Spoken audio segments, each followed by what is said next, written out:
Welcome to today's episode of the Buddhism Podcast. Let's take a moment to reflect. When you hear the word Buddhism, what comes to mind? Do you picture monks in saffron robes chanting in ancient temples?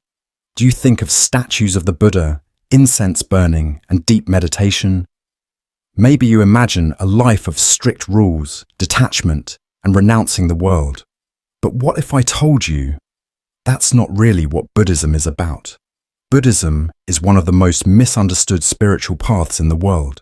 It's often mistaken for a religion that demands blind faith, worship, or rigid discipline. But here's something that might surprise you.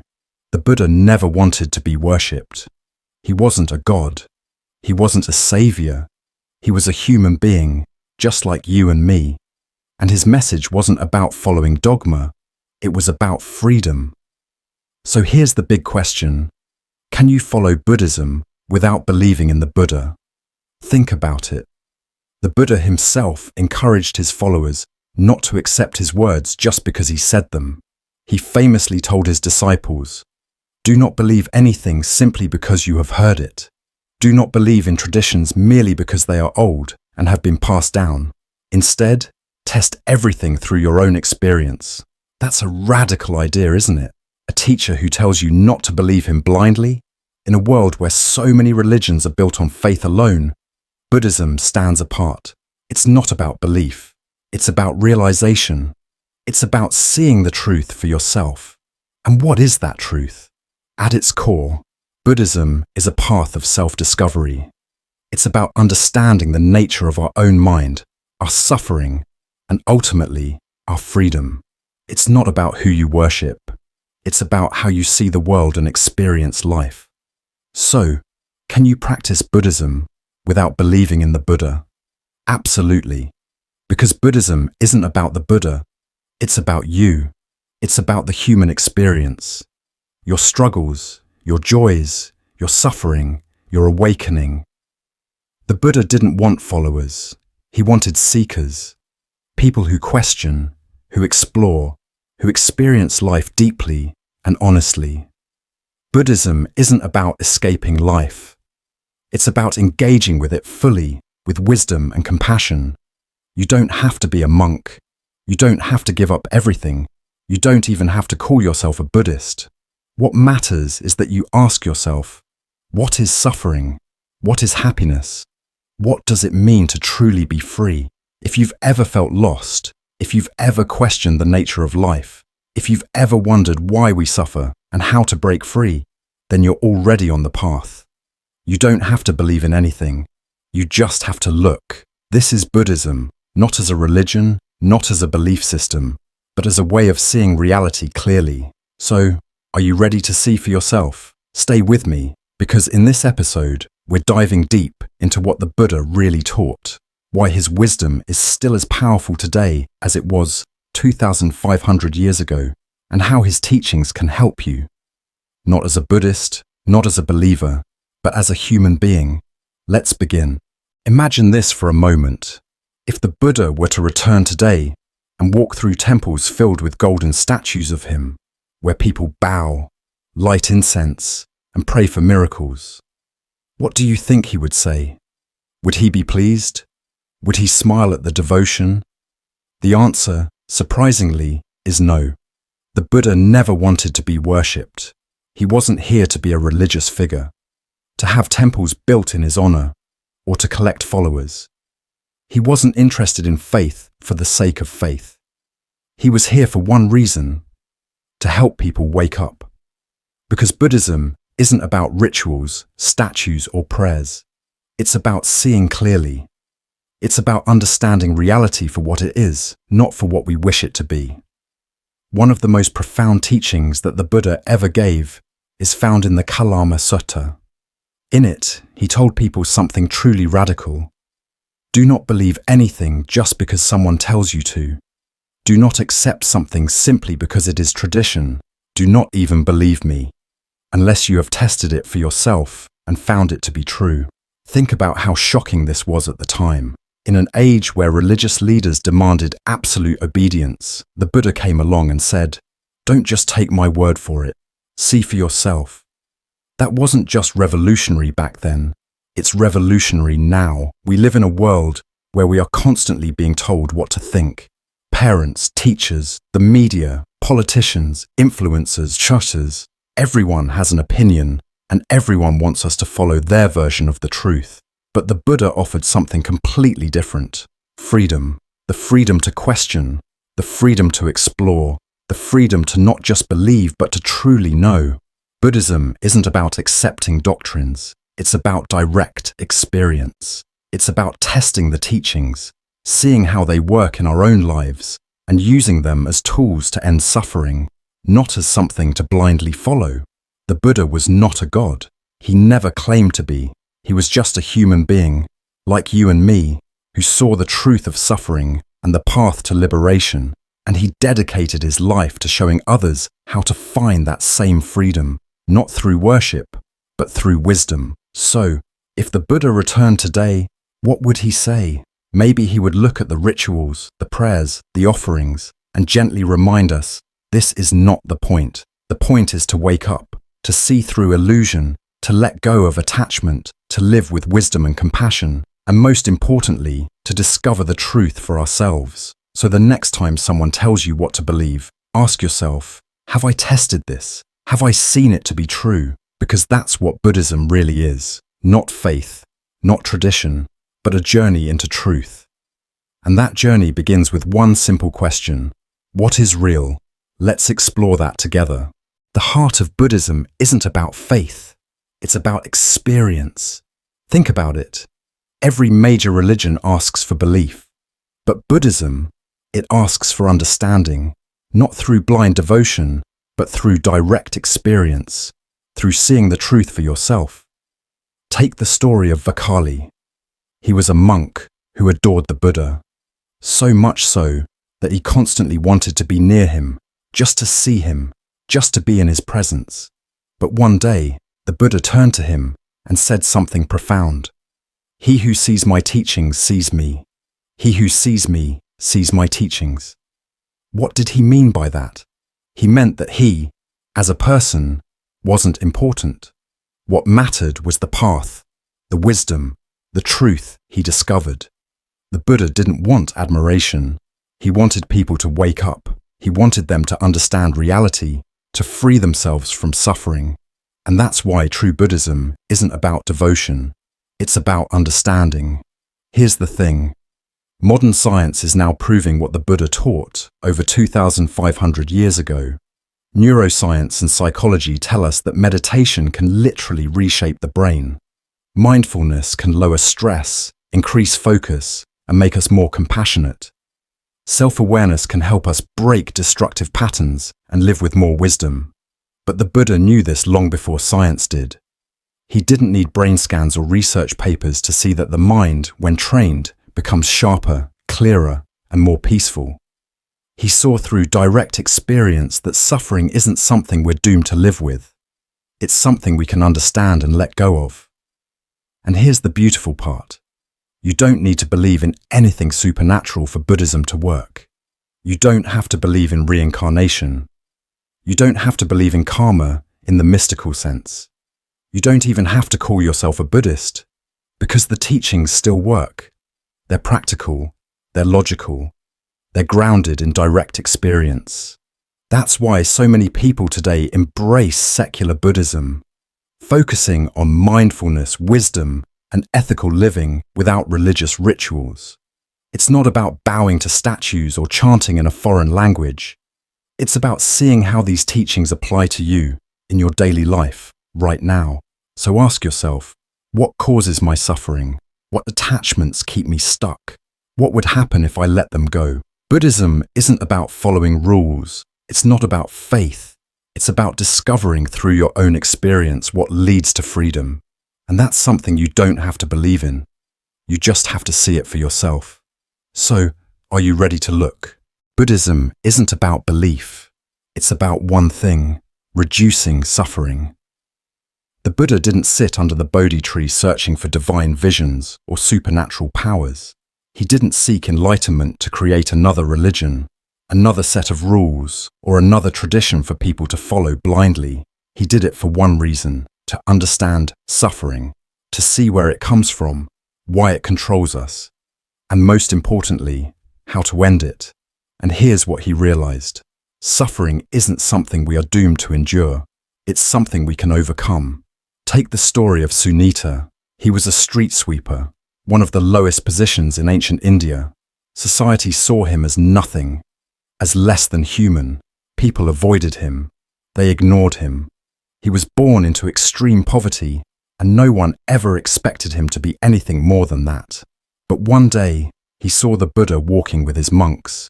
Instead of looking past him, instead of turning away like so many others did, the Buddha stopped, and he looked at him, not as a low-caste worker, not as someone beneath him, but as a human being.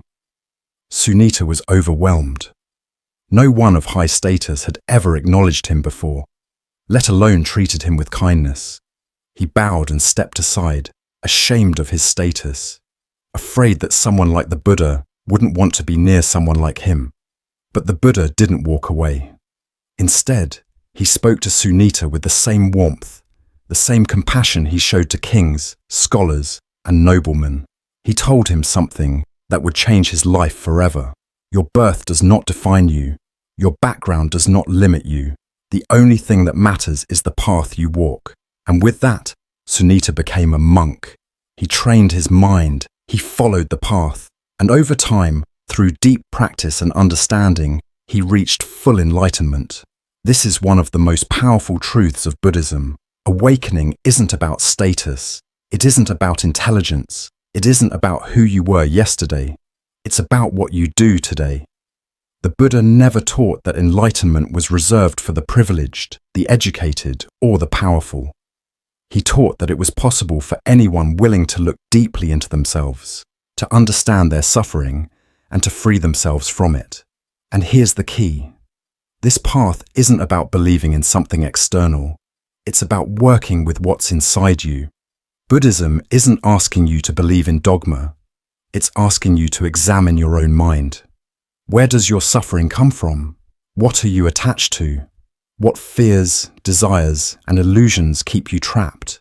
Because the moment you start looking, not at the outside world, not at rituals or statues or labels, but deep within yourself, that's when the real journey begins. That's when the path becomes real. Buddhism is not about where you were born. It's not about faith. It's about transformation. And transformation is available to anyone who dares to walk the path.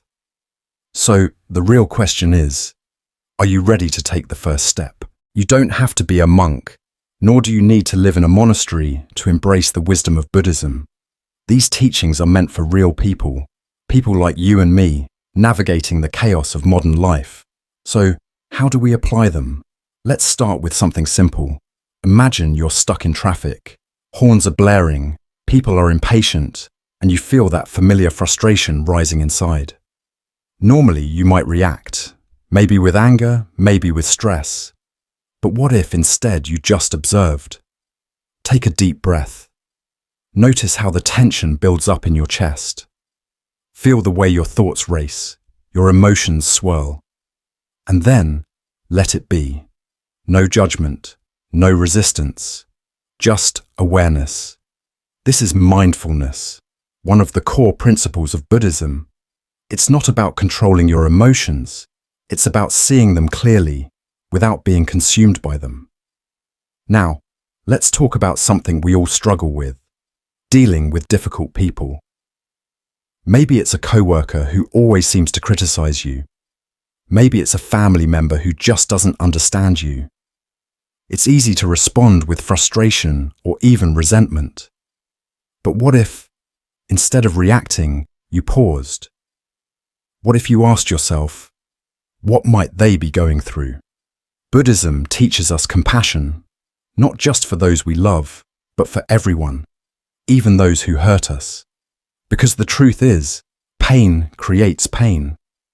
People who lash out are often suffering themselves. When you replace judgment with understanding, something shifts. The anger loses its power, and in that moment, you are free. And then there's overthinking, one of the biggest sources of human suffering. How often do we get lost in endless loops of worry, thinking about the future, replaying the past, stressing over things we can't control? But here's the truth. Life isn't happening in the past or the future. It's happening now. So the next time you catch yourself spiraling, stop. Bring your attention back to this moment. Feel your feet on the ground. Listen to the sounds around you. Take a deep breath. This is where life is.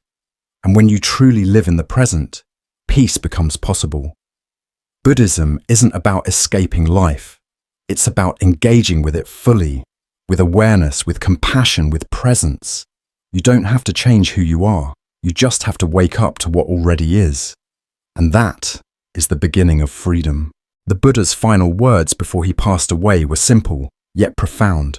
Be a light unto yourself. He didn't ask his followers to worship him. He didn't tell them to rely on priests, rituals, or sacred texts. Instead, he told them to look within, to trust their own wisdom, their own experience, their own understanding of truth. This teaching is both liberating and challenging. It means that no one else can walk this path for you.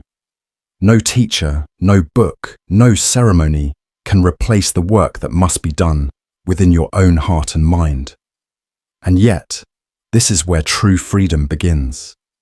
One of the most powerful examples of this is the story of Pattakara. She was a woman who had lost everything: her husband, her children, her parents. In the span of a few days, her entire world collapsed. Overcome with grief, she wandered the streets, broken, lost, drowning in suffering. When she encountered the Buddha, he didn't offer her empty words of comfort. He didn't try to numb her pain or tell her that everything happens for a reason. Instead, he gave her something far more valuable. He gave her the wisdom to see her suffering clearly, to observe it instead of being consumed by it. He told her, "Just as a great river carries away everything in its path, so too is life. Impermanent, ever-changing. Clinging to what is destined to change only leads to suffering." At first, these words might seem harsh, but Pattakara began to understand. She realized that her pain wasn't something to run from, it was something to learn from. Through deep mindfulness and self-reflection, she faced her grief directly. She didn't push it away. She didn't let it define her. She simply observed, and in doing so, something remarkable happened. Her suffering transformed into wisdom. Her heartbreak became her greatest teacher. And in time, she became one of the most revered Buddhist nuns, guiding others through the same darkness she had once endured. Her story is a reminder that pain, loss, and suffering are inevitable in life. But they don't have to destroy us. They can be the very things that awaken us. The Buddha never promised an easy path. He never said that life would be without suffering. But he gave us the tools to navigate it, to observe our emotions without being ruled by them, to see the impermanence of all things, and to cultivate the kind of inner wisdom that no external force can take away. Be a light unto yourself. That is the ultimate teaching. Not to follow blindly, not to depend on anyone else for salvation, but to awaken your own mind, to see reality clearly, and to find your own way to freedom. And that is where true enlightenment begins. Buddhism is a path of personal discovery, a journey inward, where we learn to understand our own mind, our own suffering, and our own path to awakening. But just because it's a personal journey doesn't mean we have to walk it alone. The Buddha himself spoke about the importance of kalyana mitta, spiritual friendship, when one of his disciples once said that having good friends on the path was half of the holy life. The Buddha corrected him. "No, Ananda, it is not half. It is the whole of the holy life." Why is that? Because the people we surround ourselves with shape our thoughts, our actions, and ultimately, our lives. Think about it. When you're around people who are angry, negative, or lost in endless distractions, it's easy to get swept up in that energy.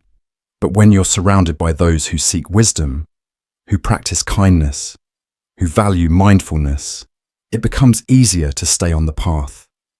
Having a support system isn't about relying on others to do the work for you. It's about having people who remind you of your deepest intentions, especially when life gets chaotic. It could be a meditation group, where the collective silence helps deepen your own practice. It could be a close friend, someone who truly listens and understands your struggles. It could even be an online community, a place where like-minded seekers share their insights and experiences. The key is to find those who uplift you, who inspire you to be mindful, who challenge you to grow. And this doesn't mean only seeking out those who are already wise or enlightened. Spiritual friendship isn't about perfection. It's about walking the path together, encouraging each other, learning from each other, reminding each other of what truly matters. Because let's be honest, modern life is full of distractions. It's easy to get lost in work, in stress, in the endless pull of social media and entertainment. It's easy to forget why we started this journey in the first place. But when you have people who remind you to take a breath, to return to the present moment, to choose wisdom over reactivity, the journey becomes lighter, more meaningful, more asa. Buddhism teaches self-reliance, yes, but it also teaches connection. We are all part of something greater than ourselves. So ask yourself, who are the people that support your journey? Who are the ones that encourage your mindfulness, your growth, your inner peace? And just as importantly, how can you be that friend for someone else? Because in the end, we don't just walk the path alone, we walk it together. And that is where true wisdom flourishes. Can you follow Buddhism without believing in Buddha? The answer is simple. Absolutely. Buddhism is not about blind faith. It's not about worshipping a deity, following rigid dogma, or accepting teachings without question. At its core, Buddhism is about understanding. It's about seeing reality clearly, free from illusions, free from conditioning, free from beliefs that do not serve us. The Buddha himself never asked anyone to believe in him. He never claimed to be a god or a savior. Instead, he offered a path, a way of seeing and experiencing life that leads to less suffering and greater freedom. He famously said, "Do not believe anything simply because you have heard it. Do not believe anything simply because it is found in your religious texts. Do not believe anything simply because it is spoken by your teacher. But when you see for yourself that something leads to well-being and happiness, then accept it and live by it."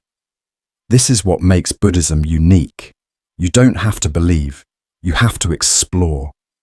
You can practice mindfulness without identifying as a Buddhist. You can cultivate compassion without ever stepping into a temple. You can embrace the wisdom of impermanence and non-attachment without ever chanting a single sutra. Because the truth is, these teachings are not about Buddhism. They are about being human. Think about it. When you take a deep breath and bring your attention to the present moment, does it matter if you believe in the Buddha? No. When you practice kindness, when you choose understanding over anger, when you let go of grudges that weigh you down, does it require faith? No. When you stop clinging to things beyond your control, when you accept the natural ebb and flow of life, do you need to follow a specific religion? Of course not. Buddhism is a path, not a doctrine. It is a set of tools, not a set of rules. It invites you to try, to observe, to experience. And if something brings clarity, peace, or wisdom, keep it. If it doesn't, let it go. This is why Buddhism remains relevant across cultures, across generations, across belief systems. You don't have to fit into a label to benefit from its wisdom. So if there's one thing you take away from this, let it be this. Don't just believe. Explore, see for yourself, try the practices, apply the teachings, and find what is true for you. Because in the end, Buddhism is not about believing in something.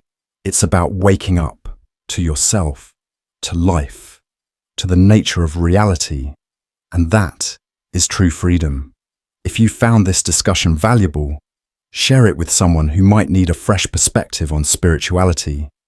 See you in the next episode of Buddhism Podcast.